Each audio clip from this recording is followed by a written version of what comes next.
أعوذ بالله من الشيطان الرجيم. بسم الله الرحمن الرحيم. وإنه لتنزيل رب العالمين نزل به الروح الأمين على قلبك لتكون من المنذرين بلسان عربي مبين. صدق الله العلي العظيم. مدرسہ معہد الابرار اشرف المدارس، جو اس علاقے کا بڑا معروف اور مفید ادارہ ہے، اس ادارے کے سالانہ جلسے میں آیت کریمہ کی روشنی میں آپ حضرات سے کہہ کر کے اپنی بات کو پورا کروں گا۔ مجلس میں قرآن کریم حفظ میں مکمل کرنے پر بچوں کی دستار بندی کی گئی۔ قرآن کریم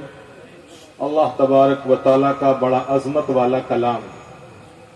اور ایسا عظمت والا کلام ہے کہ اس کی عظمت ایسی متعدی اور ایسا اپنے اندر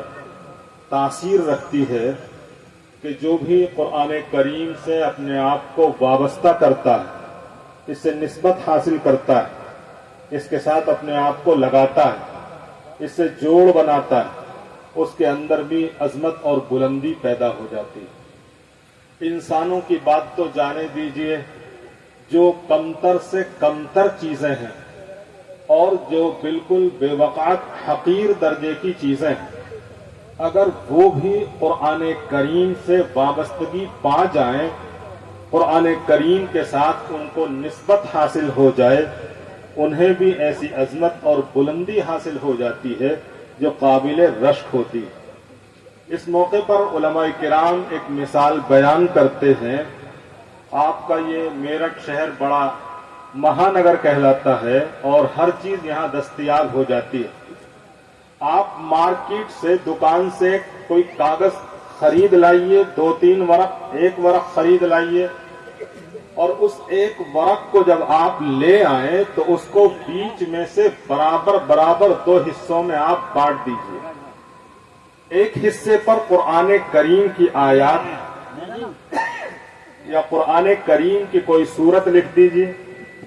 اور دوسرے حصے پر آپ کچھ بھی مت لکھیے، یا قرآن کریم کے علاوہ اردو زبان میں یا دیگر زبان میں کوئی اور چیز لکھ دیجئے۔ کاغذ کا ایک ہی ٹکڑا تھا جو آپ لے کر کے آئے تھے، اور وہ بالکل جس حیثیت کا بھی تھا، آپ نے اس کو 2 حصوں میں تقسیم کر دیا۔ ایک پر قرآن کریم کی آیات یا قرآن کریم کی کوئی صورت آپ نے تحریر کر دی، اور دوسرے پر قرآن کریم کی آیت یا صورت آپ نے نہیں لکھی۔ اب یہ 2 ٹکڑے ہیں، آپ اپنے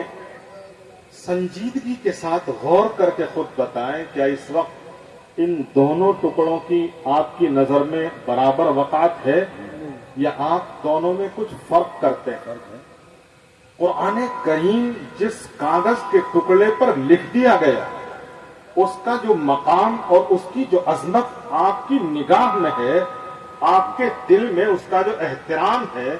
اور آپ کی نظر میں اس کا جو مقام ہے، دوسرے حصے کا وہ مقام اور اس کی وہ اہمیت نہیں ہے۔ جس پر آپ نے آیت لکھ دی، جس پر آپ نے سورت لکھ دی، آپ اس کا احترام کریں گے، علماء کرام سے مسئلہ معلوم کریں گے، علماء کرام آپ کو بتلائیں گے کہ اس کو آپ بلا وضو نہیں چھو سکتے، اس کو آپ یوں ہی کہیں بھی نہیں پھینک سکتے، اس کا احترام ضروری ہو گیا، اس کو اب محترم جگہ پر رکھا جائے گا، اس کو باوضو ہو کر کے چھوا جا سکے گا،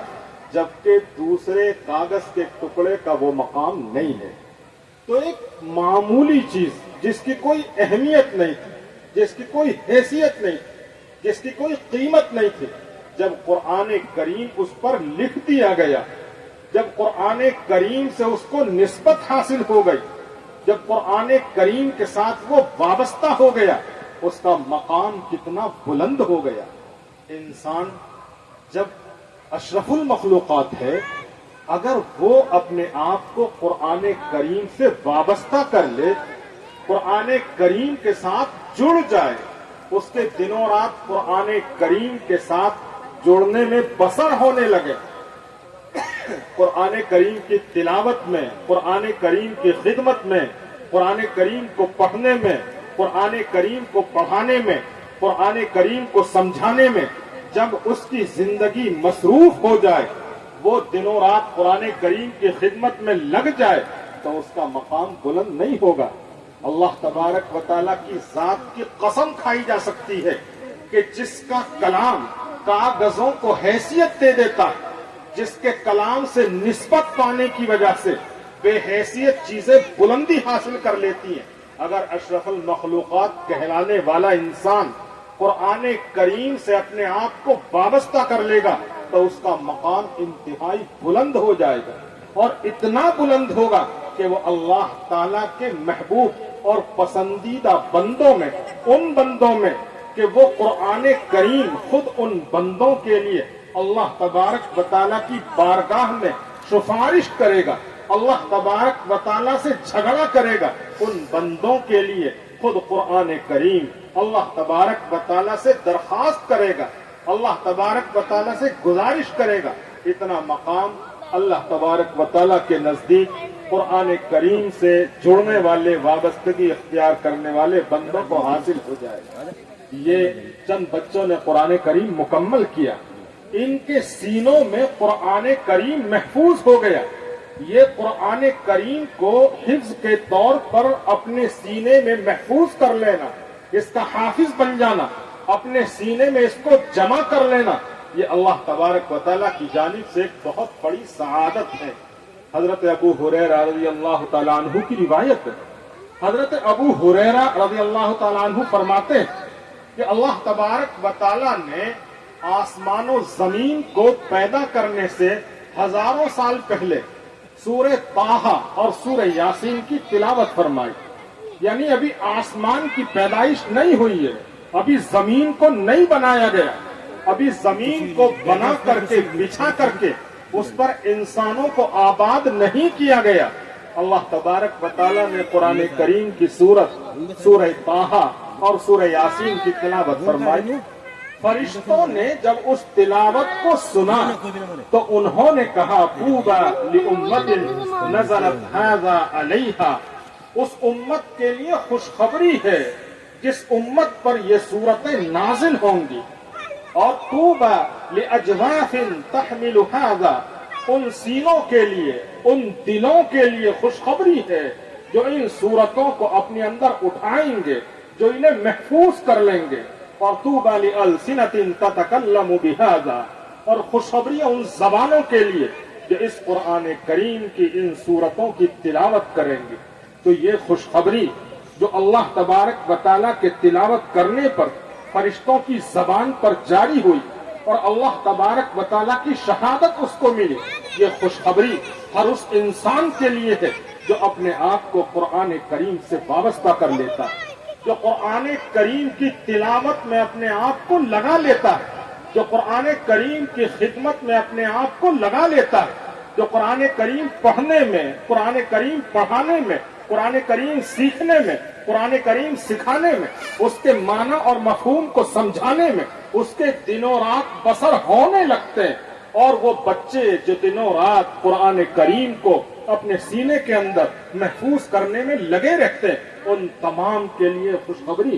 اور قرآن کریم کو تلاوت کرنے، اس کو یاد کرنے، اس سے اپنا جوڑ لگا کر زندگی گزارنے کی جو فضیلتیں احادیث میں آئی ہیں وہ بے شمار ہیں۔ اور میرے محترم بھائیوں، ایک بات اور سمجھنی چاہیے،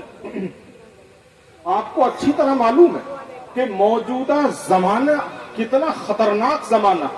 کتنی برائیاں اور کتنے فتنے اس زمانے میں ابھر رہے ہیں، عجیب عجیب طرح کی برائیاں اس زمانے میں پیدا ہو رہی ہیں۔ نبی پاک صلی اللہ علیہ وسلم نے جو پیشین گوئیاں کی تھیں، جو بتلایا تھا کہ آنے والے زمانے میں ایسا ہوگا، وہ تمام کی تمام باتیں آج رونما ہو رہی ہیں، وہ پیشین گوئیاں صادق آ رہی ہیں۔ آپ صلی اللہ علیہ وسلم نے فرمایا تھا ایک زمانہ ایسا آئے گا کہ قتل عام ہو جائے گا، نہ قتل ہونے والے کو پتہ چلے گا کہ کیسے اس کو قتل کیا گیا، کس جرم میں اس کی جان لی گئی، اور نہ قاتل کو یہ اندازہ اور احساس ہوگا کہ میں نے اس آدمی کو کیوں موت کے گھاٹ اتار دیا۔ آج قتل کے سلسلے میں یہی صورتحال ہو رہی ہے. نہ مارنے والے کو صحیح احساس ہے کہ ہم کیوں کسی کی جان لے رہے ہیں، اور نہ قتل ہو جانے والے کو، مقتول بن جانے والے کو، اس کے گھر والوں کو اندازہ ہے کہ اس کو کیوں مار دیا گیا. نبی پاک صلی اللہ علیہ وسلم نے فرمایا تھا ایک وقت ایسا آئے گا کہ بدکاری اور زنا عام ہو جائے گا کہ اس سے بچنا مشکل ہو جائے گا. سود عام ہو جائے گا، اور اتنا عام ہو جائے گا کہ کوئی آدمی محنت کر کے، بہت احتیاط کر کے، اپنے آپ کو بہت کوشش کر کے اگر سود سے بچانا چاہے گا تو اپنے آپ کو اس کے دھوئیں سے نہیں بچا پائے گا. اس طرح کی باتیں نبی پاک صلی اللہ علیہ وسلم نے مختلف موقعوں پر بیان کی ہیں، اور آج یہ ساری باتیں سامنے آ رہی ہیں. آج سود اتنا عام ہمارے اندر ہو گیا کہ اگر آدمی بچنا چاہے تو اس کے اثرات سے، اس کے دھوئیں سے اپنے آپ کو نہیں بچا سکتا. آج بدکاری اتنی عام ہو گئی ہے کہ اللہ کی پناہ. آج قتل و غارت گری اتنی عام ہو گئی ہے کہ اللہ کی پناہ.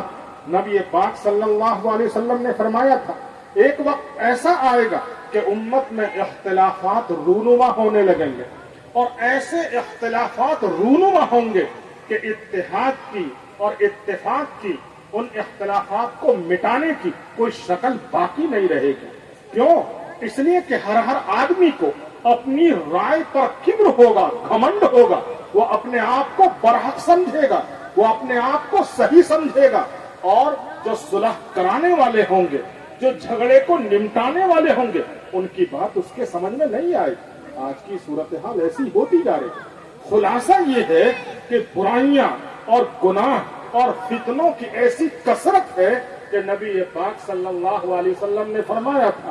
کہ اخیر زمانے میں فتنے اتنی کثرت کے ساتھ رونما ہوں گے جیسے پانی کی موج اور پانی کی لہر. یہ ایک جب چلتی ہے تو ساحل سے نہیں ٹکرا پاتی ہے کہ دوسری موج آ جاتی ہے، کہ موجوں کی کثرت کی طرح سے فتنے رونما ہوں گے کہ ایک موج ابھی وہ مرکز سے چلی اور ساحل سے ٹکرا کر کے وہ ختم نہیں ہو سکی کہ دوسری موج پیچھے سے آ گئی، تیسری لہر پیچھے سے آ گئی، چوتھی لہر پیچھے سے آ گئی، کہ ایک فتنہ ختم نہیں ہوا، دوسرا فتنہ رونما ہو گیا، تیسرا فتنہ رونما ہو گیا، چوتھا فتنہ رونما ہو گیا. اور ایسے ایسے فتنے کہ ہر نیا آنے والا فتنہ پچھلے فتنے کو چھوٹا کر دے گا. لوگ سمجھیں گے کہ یہ تو پہلے فتنے سے، پہلی برائی سے، پہلے ہنگامے سے بھی زیادہ خطرناک ہے، زیادہ اپنے اندر برے اثرات رکھتا ہے. آج کی صورتحال ایسی ہی ہوتی جا رہی ہے. آج کی صورتحال نبی پاک صلی اللہ علیہ وسلم کی بتلائی ہوئی ان باتوں سے الگ نہیں ہے. تو اس خطرناک ماحول میں، ایسے فتنوں کے ماحول میں نبی پاک صلی اللہ علیہ وسلم نے فرمایا کہ ایک جماعت ایسی بھی ہوگی جو حق پر قائم رہے گی، جو پریشانیاں اور دشواریاں اٹھاتے ہوئے وہ دین برحق پر باقی رہے گی، حق پر عمل کرے گی، حق پر چلے گی. اگرچہ اس زمانے میں حق پر قائم رہنا اور نیکیوں کو کرنا بالکل اتنا ہی مشکل اور دشوار ہوگا جیسے ہاتھ میں انگارہ لینا دشوار اور مشکل ہوتا ہے.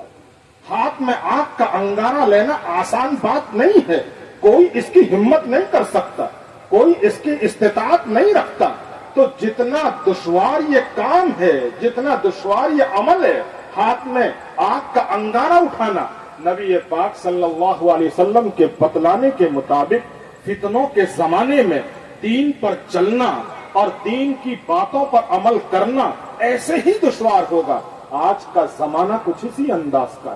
تو ایسے ہی فتنوں کے، برائیوں کے، مشکلات کے زمانے میں اگر کوئی دین کی جانب راغب ہو رہا ہے، اگر کوئی اپنے بچوں کو مدرسوں میں داخل کر رہا ہے، اگر کوئی قرآن کریم سے جڑ رہا ہے، اگر کوئی قرآن کریم کو حفظ کر رہا ہے، کوئی اپنے بچوں کو قرآن کریم کا حافظ بنا رہا ہے، دینی تعلیم حاصل کرنے میں انہیں لگا رہا ہے، یہ اللہ تبارک و تعالیٰ کا ایک فیضان ہے، اللہ تبارک و تعالیٰ کی ایک توفیق ہے. یہ اللہ تبارک و تعالیٰ کی جانب سے اس کے لیے فضل کا اور خیر کا فیصلہ، یہ اس کے لیے بڑی سعادت کی بات ہے. اور جیسے مشکلات کے زمانے میں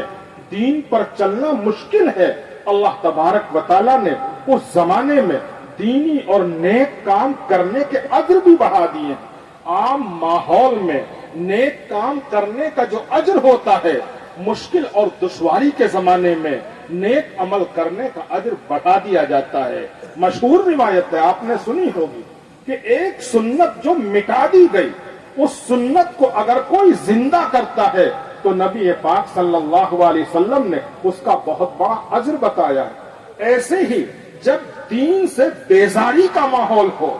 جب دین سے غفلت کا ماحول ہو، جب لوگ نماز سے غافل ہو رہے ہوں، جب لوگ مسجدوں سے دور ہو رہے ہوں، جب لوگ مدارس سے دوری اختیار کر رہے ہوں، جب لوگ قرآن کریم کی تلاوت کو بھول بیٹھے ہوں، اس زمانے میں اگر کوئی قرآن کریم کو اپنے سینے میں محفوظ کرتا ہے، جو کوئی قرآن کریم لوگوں کو سمجھانے کے لیے بیٹھتا ہے، قرآن کریم کی تفسیر سکھانے کے لیے بیٹھتا ہے، کوئی اپنے بچوں کو دین حاصل کرنے کے لیے مدارس میں داخل کرتا ہے، اس کا اجر بھی یقیناً بڑھا ہوا ہے۔ قابل مبارکباد ہیں قاری ابرار صاحب اور ان کے رفقا